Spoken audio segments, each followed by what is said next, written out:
Hey, what's up, guys? This is Team Hard Life Captain Alberto, and it is my son's birthday today. It's June 19th, and he wants to catch a shark. So his personal best was a 6'6" spinner, and so I figured the only way to get him a little bit bigger is to get some big baits out. So I just launched from the beach maybe 5 minutes ago. Ran to the end, picked up my first bait, and here we go. We are launching bait from Caldwell Pier in Port Aransas, Texas. I've got Mr. Santos, Shark Vato on the rod, and everybody else giving us a hand on the camera and everything else going on the top of the pier. Stay tuned, guys. We're gonna get it done. Gotta gotta bite. I think I got a lot of stress on my mind. It's a nice day to go. Yeah, I got a line. I'ma call the whole team. So the first bait was a pretty big piece of Jack Crevalle, and it was about 2/3 of about a 40-pound jack. And I've got my 20-aught circle hooks in it. I got 2 of them in there with a 19-foot leader, 3-foot drops, so basically ends up being 21 feet, or 22 feet, sorry. And that's the perfect length for the pier that we're at. And I'm also using a Predator Old Town 14 or 16 footer, and it weighs like 110 pounds with the pedal drive. And yeah, I mean, you see how easily it's just cutting out there. Using the rudder, I'm able to get out lines. But there is a trick to running these kayaks. You got to realize with the pedal drive, you have to ensure that you're not going to run over any lines, because if you do, you're going to get them caught up in the propeller as you're going out or even coming back in. So you're going to see a time there where I'm paddling with the paddles, arm paddle, to ensure that I don't get crossed up on any lines, especially the ones that I just took out there. I don't want to get them all crossed up and tangled up. So let's see how it goes.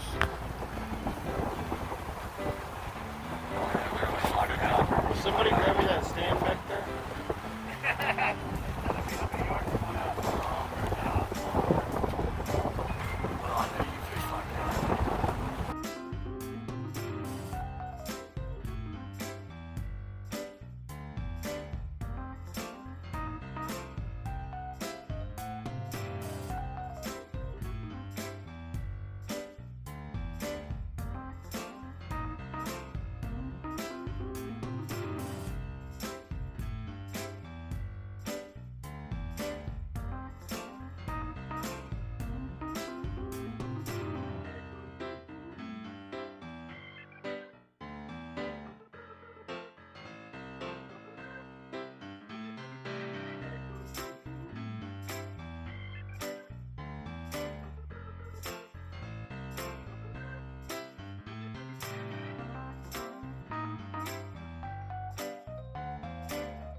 Alright guys, so what the other thing you got to realize is with 20 plus mile per hour winds gusting to 30, you'll hear it in there where I have to lower down the mic a lot because the winds are blowing pretty good. Well, when you're getting near the pier, you got to realize that the wind that's crossing the surface of the water is also combined with the wind that's split in half by the pier. So it creates a suction that'll suck you right up under the pier and push you out the backside, which means you got to struggle again to get through it. So what I'm doing is I'm backing up toward the pier so that way I can use the rudder system once I get closer, and my paddles too, because paddle is always tied to the kayak. On the by chance that I get flipped, the kayak doesn't get pulled 100 yards away from me or whatever. So by doing Albert. Yeah. How old are you? 41. 42.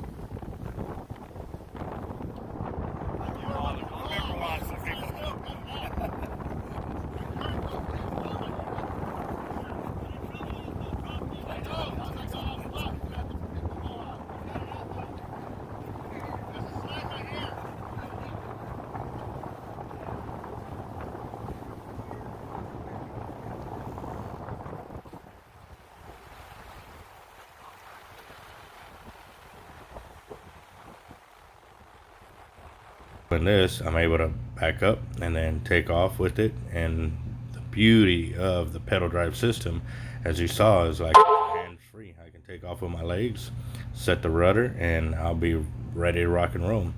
But I do have to have the paddle with me on the by chance, like I said, if I get rocked right there and rolled under the pier, that the kayak ain't gonna go too far away from me.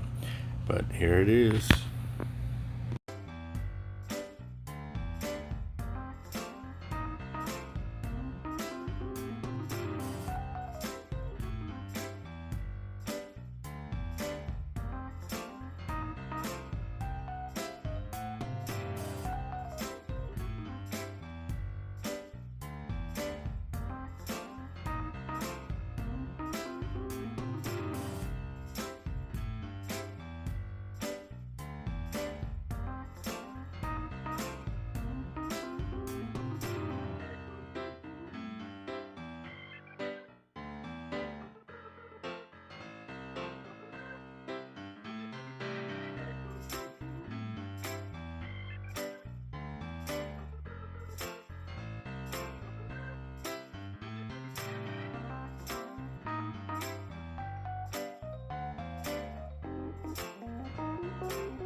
What I've done is I'm giving them the signal that I want to go ahead and take two baits out at the same time, since they're what I thought at the time was my last two baits. Since I already took two out, I figured it'd be a good opportunity to test my skills and get two of them out at the same time, and that's what I'm doing.